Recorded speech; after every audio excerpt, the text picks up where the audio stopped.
నమస్కారం. Reporter TV news కి స్వాగతం. హెడ్లైన్స్ చూద్దాం.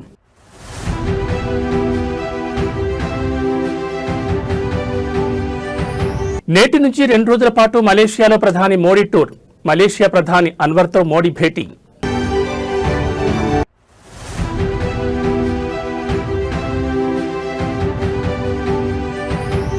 రాష్ట్రంలో సరికొత్త సాంకేతిక విప్లవానికి కూటమి ప్రభుత్వం శ్రీకారం. నేడే క్వాంటం వ్యాలీకి శంకుస్థాపన.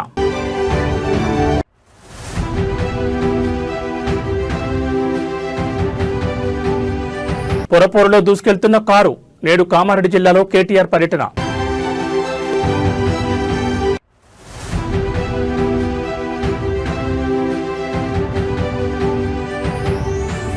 బెయిల్పై ఉన్న జోగి రమేష్ కు మరో షాక్. జగన్ పర్యటన సందర్భంగా న్యూసెన్స్ క్రియేట్ చేశారంటూ కేసు.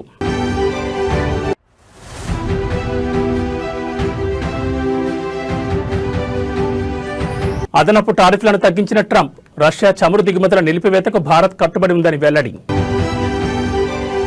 ఇక డీటెయిల్స్ చూస్తే ప్రధాని నరేంద్ర మోడీ 2 రోజుల మలేషియా పర్యటనకు బయలుదేరారు. ఈ పర్యటనలో భాగంగా ఆయన మలేషియా ప్రధాని అన్వర్ ఇబ్రహీంతో భేటీ కానున్నారు.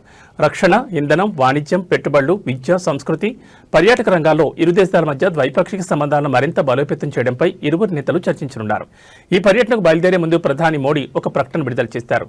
రక్షణ, భద్రతా సంబంధాలను మరింతగా పటిష్టం చేసుకోవడమే మా లక్ష్యం. ఆర్థిక ఆవిష్కరణల భాగస్వామ్యాన్ని పెంపొందించుకుంటూ నూతన రంగాల్లో మా సహకారాన్ని విస్తరిస్తామని ఆయన పేర్కొన్నారు. డిజిటల్ ఆర్థిక వ్యవస్థ వంటి ఆధునిక అంశాల్లో కూడా మలేషియాతో కలిసి పనిచేయడానికి భారత్ సిద్ధంగా ఉందని ఆ ప్రకటనలో తెలిపారు. మలేషియా అభివృద్ధిలో అక్కడి భారతీయ సంతతి పోషిస్తున్న పాత్రను ప్రధాని మోడీ కొనియాడారు. మలేషియాలోని భారతీయులను కలుసుకోనున్నానని తెలిపారు. మలేషియా పురోగతికి వారి అపారమైన కృషి ఉందన్నారు. ఈ 2 దేశాల మధ్య ఒక సజీవ వంతెనలా వారు పోషిస్తున్న పాత్ర చారిత్రక స్నేహానికి బలమైన పునాది అందిస్తోందని మోడీ ప్రశంసించారు.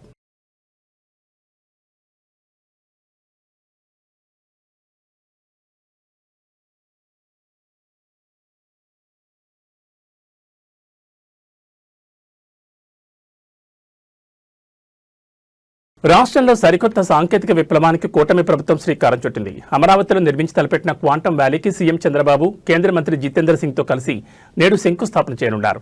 తుళ్లూరు మండలం ఉద్దండరాయనిపాలెంలో ఈ వేడుక జరగనుంది.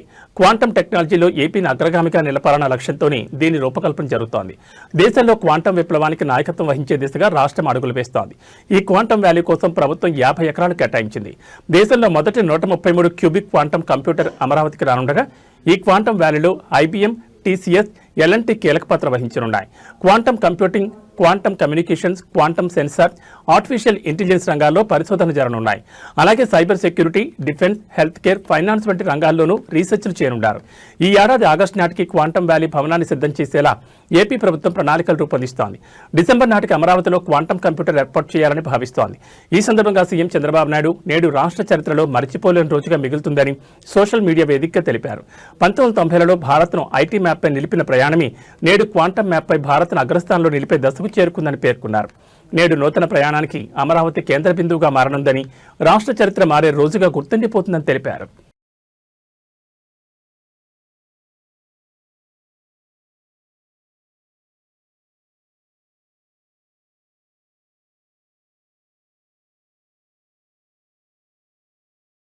మున్సిపల్ ఎన్నికల ప్రచారంలో భాగంగా నేడు కామారెడ్డి జిల్లాలో బీఆర్ఎస్ వర్కింగ్ ప్రెసిడెంట్ కేటీఆర్ పర్యటించనున్నారు. బాన్సువాడ, బిచ్చుకుంద, ఎల్లారెడ్డి పట్టణాల్లో బీఆర్ఎస్ అభ్యర్థులకు మద్దతుగా ప్రచారం చేయనున్నారు.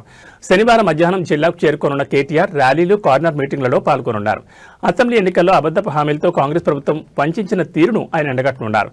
బీఆర్ఎస్ హయాంలో జరిగిన అభివృద్ధిని, కాంగ్రెస్ పాలనలో జరుగుతున్న అవినీతిని వివరిస్తూ ఓట్లను అభ్యర్థించనున్నారు. కాగా కేటీఆర్ పర్యటన నేపథ్యంలో బీఆర్ఎస్ నేతలు ఇప్పటికే విస్తృత ఏర్పాట్లు చేశారు. బాన్సువాడ, బిచ్చుకుంద, ఎల్లారెడ్డి పట్టణాల్లో ర్యాలీలు, కార్నర్ మీటింగ్లు జరిగే ప్రాంతాలను గులాబీ జెండాలతో ముస్తాబు చేశారు. మాజీ ఎమ్మెల్యేలు బాజిరెడ్డి గోవర్ధన్, జాజా సురేందర్, హనుమంత్ షిండే దగ్గరుండి ఏర్పాట్లను పర్యవేక్షిస్తున్నారు. మధ్యాహ్నం బాన్సువాడకు చేరుకోనున్న రామన్న కొయ్యగుట్ట, అమరవీరుల స్తూపం నుంచి పట్టణంలోని ప్రధాన రహదారి వెంట రోడ్ షో నిర్వహించనున్నారు. అనంతరం అంబేద్కర్ చౌరస్తాలో సుమారు 10,000 మందితో నిర్వహించనున్న బహిరంగ సభలో పాల్గొంటారని ఆర్టీసీ మాజీ చైర్మన్ బాజిరెడ్డి గోవర్ధన్ తెలిపారు.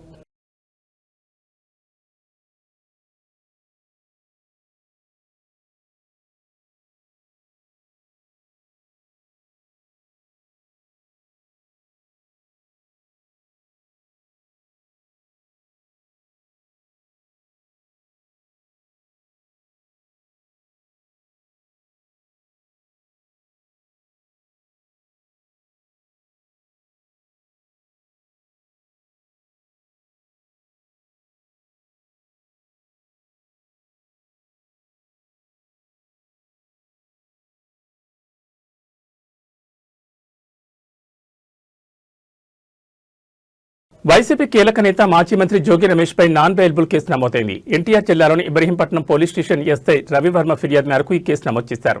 మాజీ సీఎం వైసీపీ అధినేత వైఎస్ జగన్మోహన్ రెడ్డి ఇటీవల ఇబ్రహీంపట్నంలో పర్యటించిన సందర్భంగా జోగి రమేష్ ఆధ్వర్యంలో వైసీపీ నేతలు బైక్ ర్యాలీ, భారీ జనసమీకరణ చేపట్టారు. ఈ కార్యక్రమాల వల్ల పబ్లిక్ న్యూసెన్స్ కారణమయ్యారని, పోలీసుల విధులకు ఆటంకం కలిగించారని ఫిర్యాదులో పేర్కొన్నారు.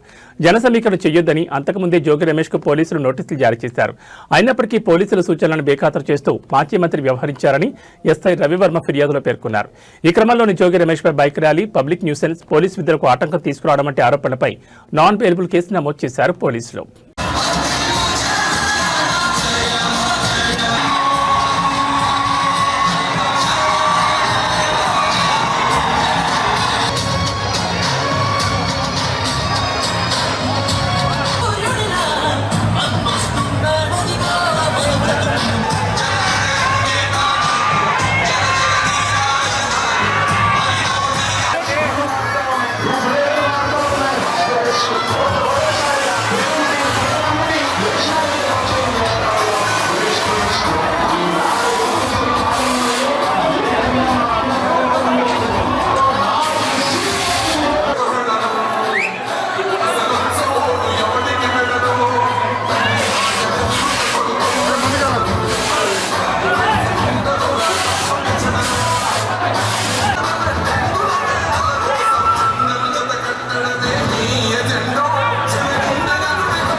అరాచక ప్రభుత్వం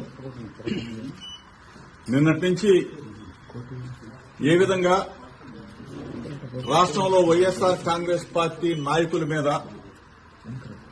కుటుంబ సభ్యుల మీద, నివాసాల మీద ఏ విధంగా దాడి జరుగుతున్నది మీరు అందరూ కూడా సభ్య సమాజం మొత్తం కూడా చూస్తూ ఉన్నారు.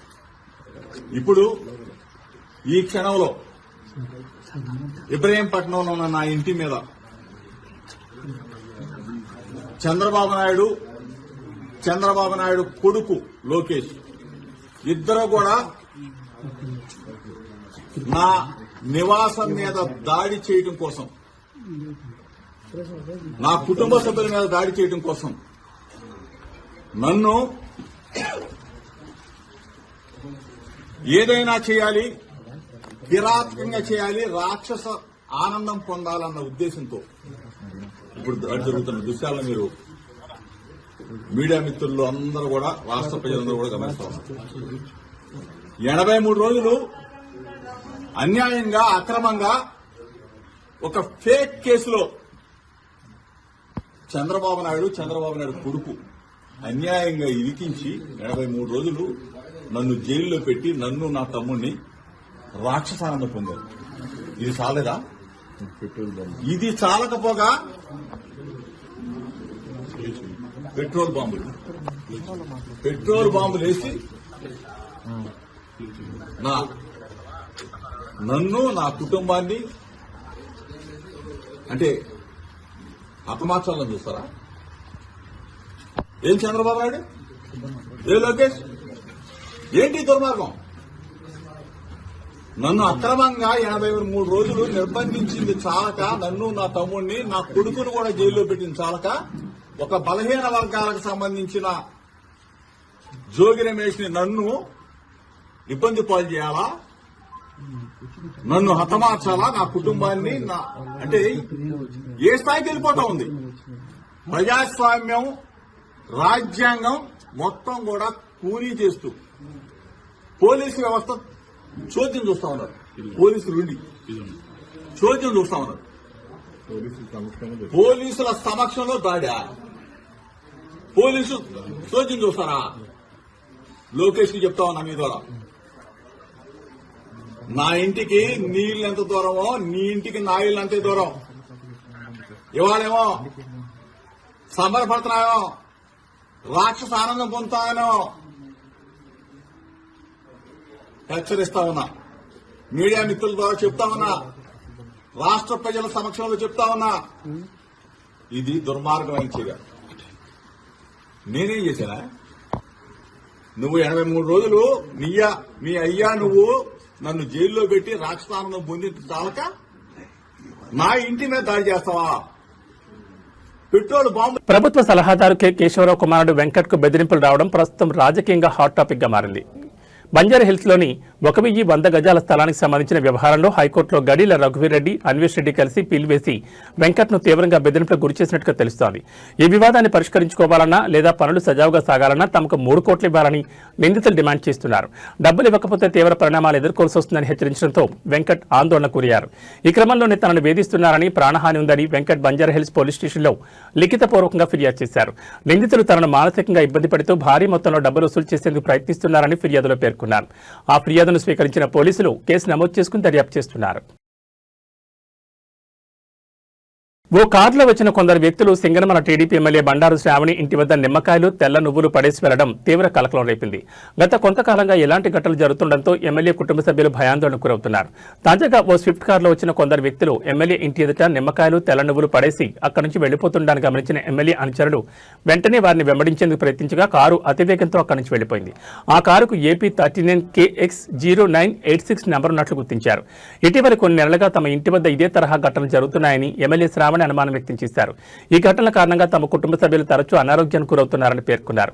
ఈ కుట్ర వెనుక సింగనమల నియోజకవర్గానికి చెందిన ఓ అసమ్మత నేత హస్తం ఉండొచ్చని ఎమ్మెల్యే వర్గీయులు అనుమానిస్తున్నారు. రాజకీయంగా ఎదుర్కోలేక ఇలాంటి మార్గాలు ఎంచుకుంటున్నారని వారు ఆరోపించారు. ఈ ఘటనపై ఎమ్మెల్యే అనుచరుల ఫిర్యాదు మేరకు అనంతపురం 2 టౌన్ పోలీసులు కేసు నమోదు చేశారు. కారు నెంబర్తో పాటు సీసీటీవీ ఫుటేజ్ ఆధారంగా నిందితులను గుర్తించేందుకు దర్యాప్తును వేగవంతం చేసినట్లు పోలీసులు తెలిపారు.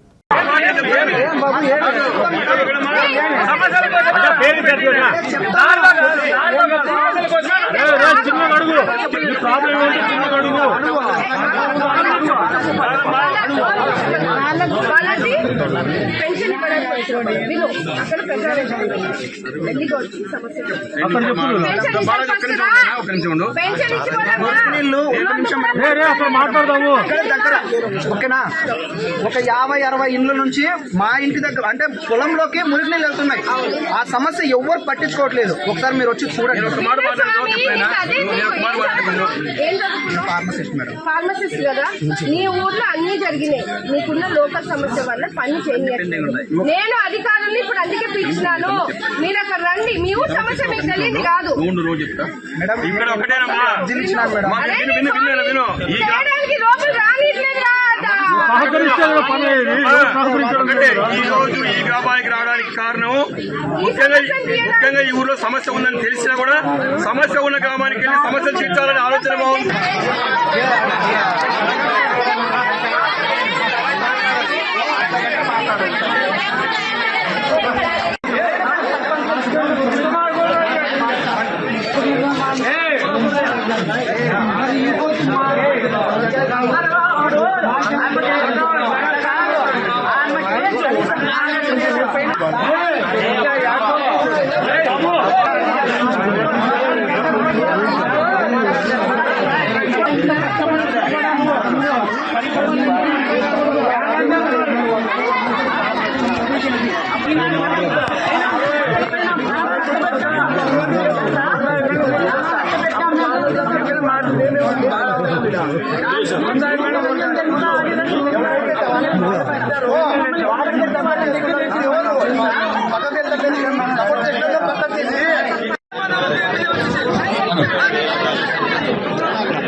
వందే భారత్ రైళ్లను పేల్చేస్తామని బెదిరిస్తూ రైల్వే అధికారులకు ఓ ఆగంతకుడు లేఖ రాసిన ఘటన కలకలం రేపింది. ఈ లేఖ ఈ నెల 3వ తేదీన ఓ పోస్టు ద్వారా రైల్వే జీఎం చేరినట్లు అధికారులు తెలిపారు.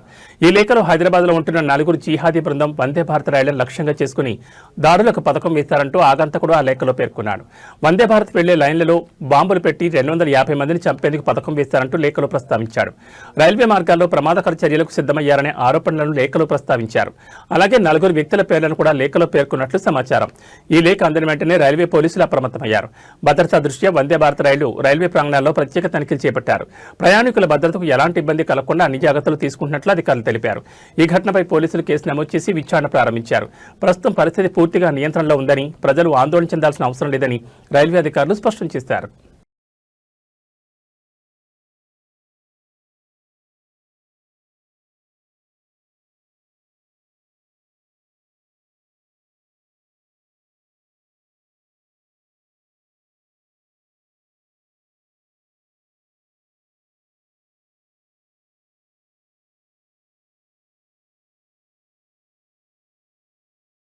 మేడ్చల్ జిల్లా బోడుపల్లికి చెందిన మహిళా సాఫ్ట్వేర్ ఇంజనీర్ విజయారెడ్డి తన 2 పిల్లలతో కలిసి ఆత్మహత్య చేసుకున్న ఘటనలో మిస్టరీ వీడినట్టుగా తెలుస్తోంది. డిప్రెషన్తోనే ఆమె చనిపోవాలని నిర్ణయం తీసుకున్నట్లుగా పోలీసులు ప్రాథమికంగా అంచనాకొచ్చారు. అయితే ఆమె డిప్రెషన్ కారణాలపై కేసులో మరింత సమాచారం సేకరించాల్సి ఉన్నట్లుగా తెలుస్తోంది. మొదటి నుంచి తల్లి మాటలను తూచా తప్పకుండా పాటించేలా పిల్లలు ఉండడంతో ఆ కంట్రోల్తోనే వాళ్లను కూడా ఆమె తన వెంట తీసుకెళ్లినట్లుగా పోలీసులు భావిస్తున్నారు. తల్లి ఏం చెప్తే చేసేందుకు సిద్ధమై విజయారెడ్డితో కలిసి పిల్లలు కూడా జనవరి 30న రాత్రి హైదరాబాద్ గట్కేసర్ మార్గంలో చెర్లపల్లి వద్ద రైలు కింద పడి ఆత్మహత్యకు పాల్పడినట్లుగా ప్రాథమికంగా నిర్ధారణకొచ్చారు. ఇక విజయారెడ్డి 2వ ఫోన్ వాడారనే ప్రచారంలో ఏమాత్రం నిజం లేదని పోలీసులు వెల్లడించారు. అదేవిధంగా చనిపోవడానికి వారం రోజుల ముందు కాల్ డేటాపై కూడా సమగ్రంగా విచారణ చేపట్టామని తెలిపారు. కేసులో ఆమె పనిచేసే ఆఫీసులో 16 మందితో పాటు బంధువులను విచారించగా ఎలాంటి అనుమానాస్పద లీడ్ దొరకలేదని పోలీసులు స్పష్టం చేశారు.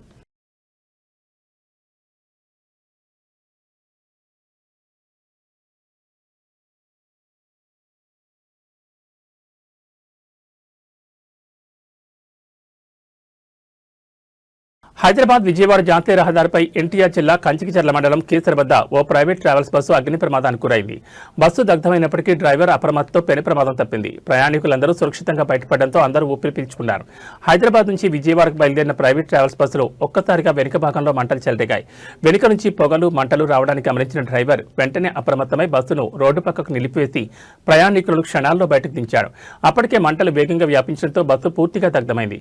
బస్సులో ఉన్న మొత్తం 39 మంది ప్రయాణికులు సురక్షితంగా బయటపడడంతో పెను ప్రమాదం తప్పింది. ఈ ఘటనలో ఎవరికీ గాయాలు కాలేదని అధికారులు తెలిపారు. డ్రైవర్ తీసుకున్న సత్వర నిర్ణయంతోనే పెద్ద ప్రమాదం తప్పిందని స్థానికులు చెబుతున్నారు. బస్సు అగ్ని ప్రమాదం కారణంగా జాతీయ రహదారిపై ట్రాఫిక్ అంతరాయం ఏర్పడింది. సమాచారం అందుకున్న పోలీసులు ఘటనా స్థలానికి చేరుకుని ట్రాఫిక్ ను క్లియర్ చేశారు. అగ్నిమాపక సిబ్బంది అక్కడికి చేరుకుని మంటలను అదుపులోకి తీసుకొచ్చారు. బస్సు వెనుక భాగంలో ఉన్న ఇంజన్ లేదా వైర్లలో సాంకేతిక లోపం వల్లే ఈ అగ్ని ప్రమాదం జరిగి ఉండొచ్చని పోలీసులు ప్రాథమికంగా అనుమానిస్తున్నారు. ఘటనపై కేసు నమోదు చేసి దర్యాప్తు చేపట్టారు.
మంచిర్యాల జిల్లా బెల్లంపల్లి పట్టణంలోని బెల్లంపల్లి బస్తీ ఇంటిగ్రేటెడ్ బాలికల వసతిగృహం విద్యార్థులకు ఫుడ్ పాయిజన్ కావడంతో దవాఖానాకు తరలించారు. శుక్రవారం రాత్రి హాస్టల్లో భోజనం చేసిన కాసేపటికే విద్యార్థులకు వాంతులు, విరేచనాలు, గొంతు మండటం, శ్వాస తీసుకోవడంలో ఇబ్బంది కలిగింది. బీఆర్ఎస్పీ జిల్లా అధ్యక్షుడు బడికల శ్రావణ్, నాయకులు అరుణ్ ప్రసాద్, ఈట రాకేష్, నరేష్, మహంత్ ఆధ్వర్యంలో ప్రత్యేక వాహనాలు ఏర్పాటు చేసి బెల్లంపల్లి ప్రభుత్వ దవాఖానాకు తరలించారు. 6, 7వ తరగతి చెందిన 15 మంది విద్యార్థులు దవాఖానాలో చికిత్స పొందుతున్నారు.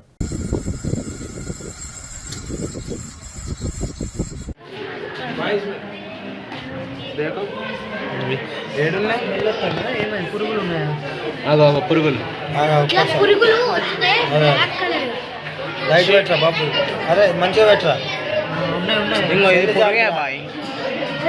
లైటింగ్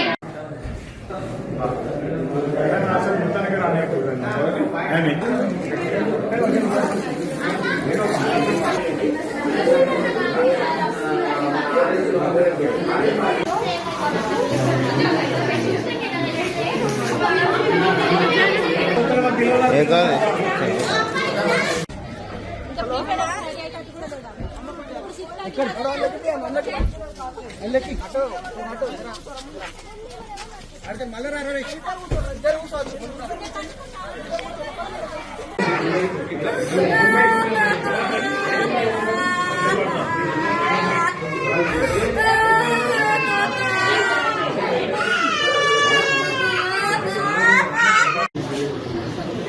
ఏమి పడుతున్నావు, చలిపెడుతున్నా, ఏం కాదు, ఏం కాదు, భయపడుతుంది,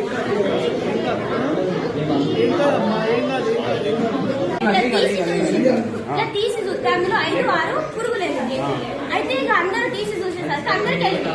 ఇది మాది అబద్ధం అంటారని మేము తినకుండానే బాక్స్ పెట్టి వచ్చాము. అయితే మేడం హాస్పిటల్ కి 108 కాల్ చేయండి మేడం అని చెప్తే మేడం అంటే పట్టుకోతుంది. మహారాష్ట్రలోని గడ్చిరోలి, భమ్రకట్ తాలూకా పడేవ అటవీ ప్రాంతంలో గురువారం నుంచి భద్రతా బలగాలు, మావోయిస్టుల మధ్య ఎదురుకాల్పులు జరుగుతున్నాయి. ఈ ఎదురుకాల్పుల్లో ఇప్పటి వరకు 7 మావోయిస్టులు మృతి చెందినట్లు అధికారులు ప్రకటించారు. గురువారం 3 మావోయిస్టులు మృతి చెందగా నిన్న మరో 4 హతమయ్యారు. మృతుల్లో గడ్చిరోలి డివిజన్ కమిటీకి చెందిన కీలక నేత ప్రభాకర్ ఉన్నట్లు అధికారులు గుర్తించారు. అతడి స్వస్థలం తెలంగాణలోని కామారెడ్డి కాగా ప్రభాకర్పై 50 లక్షల రివార్డు ఉన్నట్లు పోలీసులు తెలిపారు. ఈ ఎదురుకాల్పులో ఒక పోలీసు అధికారి ప్రాణాలు కోల్పోగా మరో అధికారి తీవ్రంగా గాయపడినట్లు సమాచారం. ఘటనా స్థలం నుంచి ఒక AK-47 రైఫిల్తో పాటు పలు ఆయుధాలను స్వాధీనం చేసుకున్నట్లు పోలీసులు వెల్లడించారు.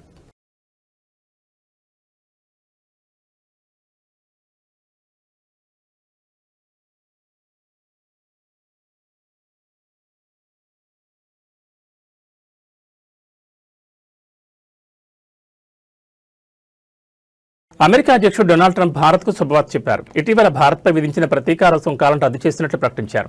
రష్యా నుంచి చమురు దిగుమతులను ఆపేసే విషయంలో భారత్ కట్టుబడి ఉందని, దీంతో టారిఫ్లను తగ్గిస్తున్నామని ట్రంప్ చెప్పారు. ఈ మేరకు ఎగ్జిక్యూటివ్ ఆర్డర్పై ఆయన శుక్రవారం సంతకం చేశారు.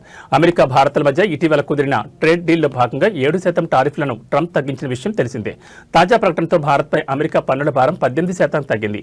రష్యా, ఉక్రెయిన్ యుద్ధం నేపథ్యంలో రష్యా నుంచి చమురు దిగుమతి చేసుకుంటున్న దేశాలపై ట్రంప్ అప్పట్లో ప్రతీకార సుంకాలు విధించారు. ఆయా దేశాల నుంచి అగర్రాజ్యానికి దిగుమతి అయ్యే వస్తు సేవలపై 25% పన్నులు విధించి అమలు చేశారు. ఈ జాబితాలో భారత్ కూడా ఉంది. దీనికి తోడు భారత్పై అదనపు సుంకాలు మరో 25% విధించారు. మొత్తంగా 50% టారిఫ్లు విధించడంతో భారత్ ఎగుమతిదారులు తీవ్రంగా ఇబ్బంది పడ్డారు. ఇటీవల కుదిరిన ట్రేడ్ డీల్ తర్వాత అదనపు సుంకాలను 25% నుంచి 18% ట్రంప్ తగ్గించారు. దీంతో భారత్పై ప్రతీకార సుంకాలు 25%, అదనపు సుంకాలను 18% అమెరికా అధికారులు వసూలు చేశారు. ట్రంప్ తాజా ప్రకటనతో ఇకపై భారత్ వస్తు సేవల మీద కేవలం 18% పన్నులు మాత్రమే వసూలు చేయనున్నారు.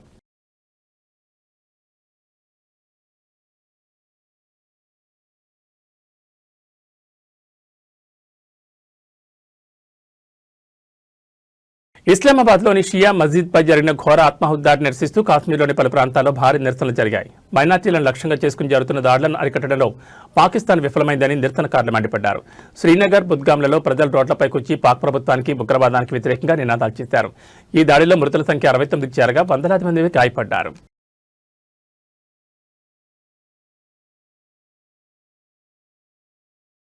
ఇక బులెటిన్ ముగించే ముందు హెడ్లైన్స్ మరోసారి.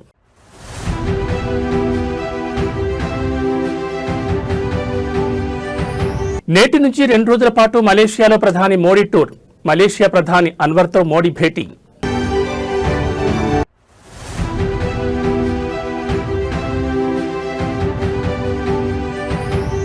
రాష్ట్రంలో సరికొత్త సాంకేతిక విప్లవానికి కూటమి ప్రభుత్వం శ్రీకారం. నేడే క్వాంటం వ్యాలీకి శంకుస్థాపన.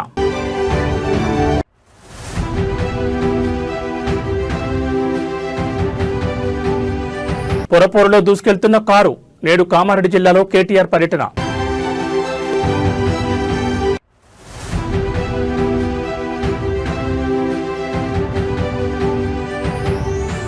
బెయిల్పై ఉన్న జోగి రమేష్ కు మరో షాక్. జగన్ పర్యటన సందర్భంగా న్యూసెన్స్ క్రియేట్ చేశారంటూ కేసు.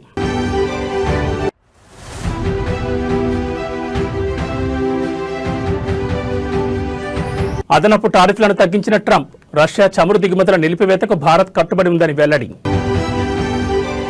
ఇవి బులెటిన్ విశేషాలు. మరో బులెటిన్లో మళ్ళీ కలుసుకుందాం. నమస్కారం.